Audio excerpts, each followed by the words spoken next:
Yo, what is up, guys? Today we're going to be talking about the co-main event between Tony Ferguson and Charles Oliveira at UFC 256, Figueiredo versus Moreno.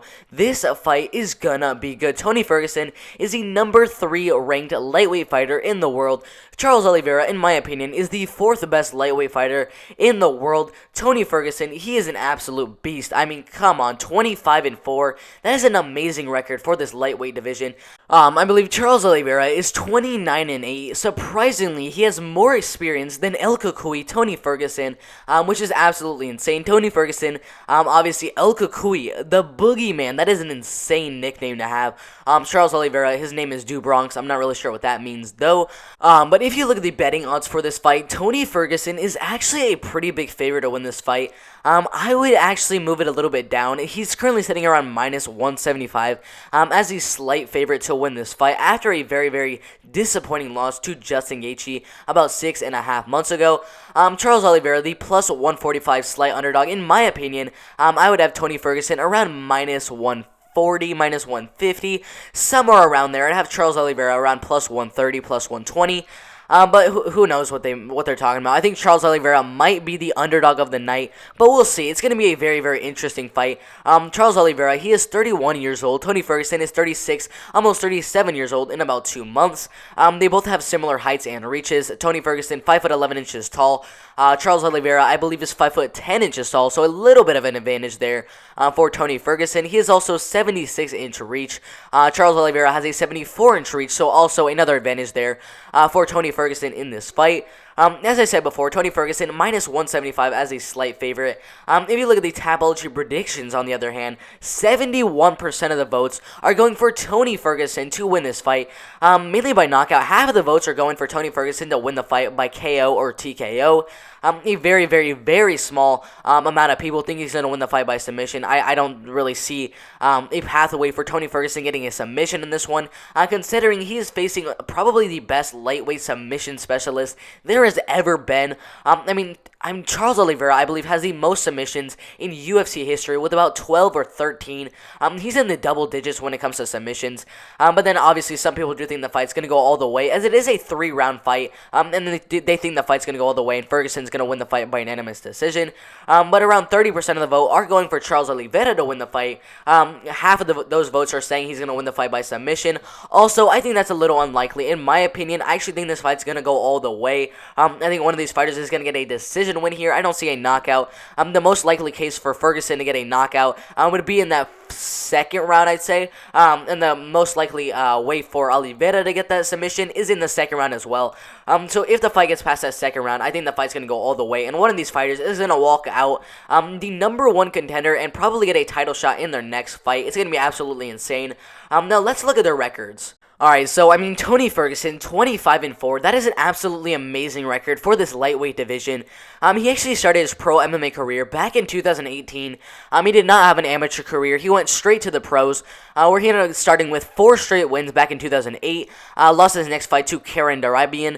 Came back with 3 wins, lost 1, came back with 3 wins, got on the Ultimate Fighter Season 13. Won his first fight in the promotion with a first-round upkick KO win over Justin Edwards, a first-round knockout, a third-round knockout, 3 wins on the Ultimate Fighter Season 13. Got him a shot on the Ultimate Fighter Season 13 finale, where he ended up fighting Ramsey Nijem, and he ended up winning the fight by first-round knockout. And in his first fight inside the UFC as a pro fighter, he ended up winning the fight against Aaron Riley by first-round jaw injury, as he literally broke Aaron Riley's jaw in that very first round. After that nice win over Aaron Riley, got a unanimous decision win over Yves Edwards. He was supposed to fight Dennis Hallman, then Thiago Tavares, but I'm not really sure what happened with both of those. And then finally, he ended up fighting Michael Johnson instead, but lost that fight by unanimous decision. Came back after that loss to Michael Johnson with a first-round Darce choke submission, a first-round knockout, a split decision win over Danny Castillo, then a second-round rear naked choke submission over Abel Trujillo, and a first-round rear naked choke submission over Gleison Tibau, followed by a unanimous decision decision win over Josh Thompson. And then he was supposed to fight Khabib Nurmagomedov back in 2015. That fight ended up falling through, as most of you guys already know. And then finally, on the Ultimate Fighter Season 22 finale, he ended up fighting Edson Barbosa in an absolutely amazing war. But ended up winning the fight by second round Darce choke. That fight was super duper bloody. But then after that win over Edson Barbosa, he was supposed to fight Michael Johnson. Then he was supposed to fight Khabib Nurmagomedov. But then he was supposed to fight Michael Chiesa. All three of those fights ended up falling through. And then finally, he ended up fighting Lando Venata, who was an absolutely huge underdog to win that fight. But Lando Venata put up a huge, very good fight. But ended up losing that fight by second round Darce choke. After that win against Lando Venata, I mean, Tony Ferguson just went on an absolute tear, beating former champion Rafael dos Anjos with a unanimous decision. Got a interim title shot against Kevin Lee.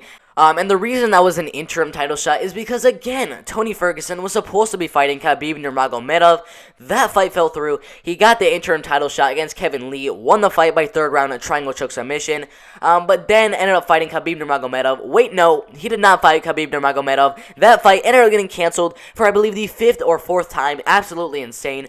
So after that cancellation, he finally fought Anthony Pettis, another former lightweight champion, won that fight by second round corner stoppage after Anthony Pettis ended up breaking his hand. It was an absolutely amazing fight at UFC 229. That was the fight where Khabib Nurmagomedov ended up fighting Conor McGregor, which really sucked for Tony Ferguson, as he was already set to fight Khabib Nurmagomedov, but Khabib said, nope, I'm fighting McGregor after their cancellation for at least the fifth time. Then after that win over Anthony Pettis, he was then supposed to be fighting Donald Cerrone, won the fight as he ended up popping Donald Cerrone's eye or something. I'm not really sure what happened.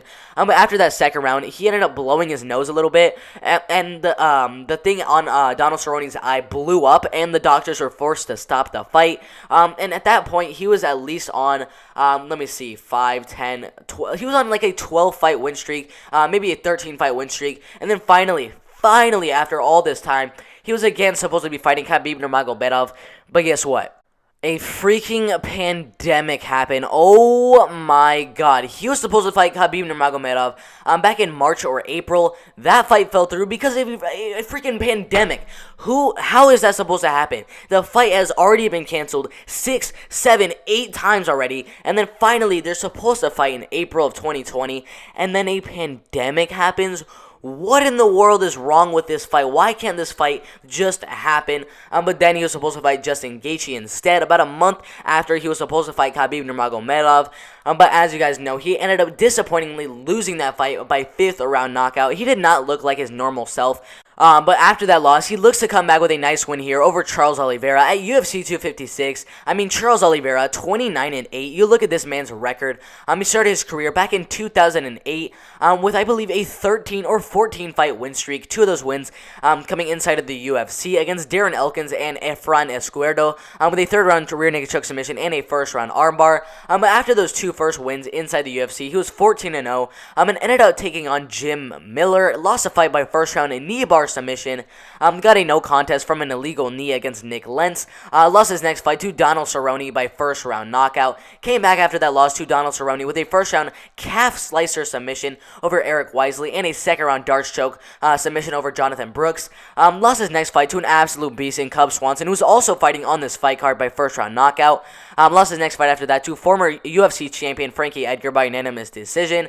He was supposed to fight, I believe, Esteban Payan and Jeremy Larson. Both of those fights ended up getting canceled, and finally in 2014, he ended up coming back with a win over Andy Ogle and Hatsu Hiyoki with a third round triangle choke submission and a modified Peruvian necktie. After those 2 wins, he was supposed to fight Nick Lentz for their second time, but fought Jeremy Stevens instead, where he got a unanimous decision. And then finally, he ended up fighting Nick Lentz for that second time and won the fight by third round guillotine choke submission. And then he fought former featherweight champion Max Holloway. Lost a fight by first round neck and shoulder injury. Came back after that win, or after that loss, with a first round guillotine over Miles Jury. Lost his next 2 fights to Anthony Pettis and Ricardo Lamas, both by guillotine choke in the third and second round. Came back with a first-round guillotine choke submission over Will Brooks. Lost his next fight to Paul Felder by second-round TKO. But ever since that loss to Paul Felder, he's looked absolutely amazing as he came back after that loss with a first-round guillotine choke submission over Clay Guida, a second-round rear naked choke submission over Christos Giagos, a first-round rear naked choke submission over Jim Miller in their rematch, and then a second-round anaconda choke submission over David Tamor. Ended up fighting Nick Lentz for the third time, won the fight again by second-round TKO, and then fought Jared Gordon and won the fight by first-round knockout. And then finally Kevin Lee in a main event, which he ended up winning by third-round guillotine choke submission, and looks to come back with a nice win here against Tony Ferguson in a co-main event spot at UFC 256. I mean, if you look at all those wins over Kevin Lee, Jared Gordon, Nick Lentz, David Tamor, Jim Miller, Christos Giagos, and Clay Guida, every single one of those wins were by finish. First round guillotine, second round rear naked, first round rear naked, second round anaconda, second round TKO, first round knockout, and then the third round guillotine choke submission over Kevin Lee. This man loves to finish his fights. But do I think either fighter is going to get a finish in this one? No, I do not. I think Tony Ferguson is going to win that first round. I think it's going to be a little bit interesting in that first round, though, because I think Charles Oliveira is really going to be pressuring Tony Ferguson in that first. Just like Justin Gaethje kind of did, playing it a little patient, pressuring, and he could definitely get the fight to the ground in the first round, but I don't see that happening. I see the first round staying on the feet, and I see Tony Ferguson winning that first round. The second round, on the other hand, I think that's where Charles Oliveira is finally going to get that takedown, control the fight on the ground for that second round, win that round, and in the third round, I think Tony Ferguson is going to come back with a vengeance, and absolutely dominate that fight wherever it goes. I think at that point, Charles Oliveira is going to be very tired, as Tony Ferguson, he loves to tire his opponents out. I think in that third round, Charles Oliveira is going to be very tired, and I think that's the round that Tony Ferguson is going to win. And at that point, he's going to win the fight by 29-28 unanimous decision. That is my prediction. I have Tony Ferguson winning the first and third round to win the fight by unanimous decision.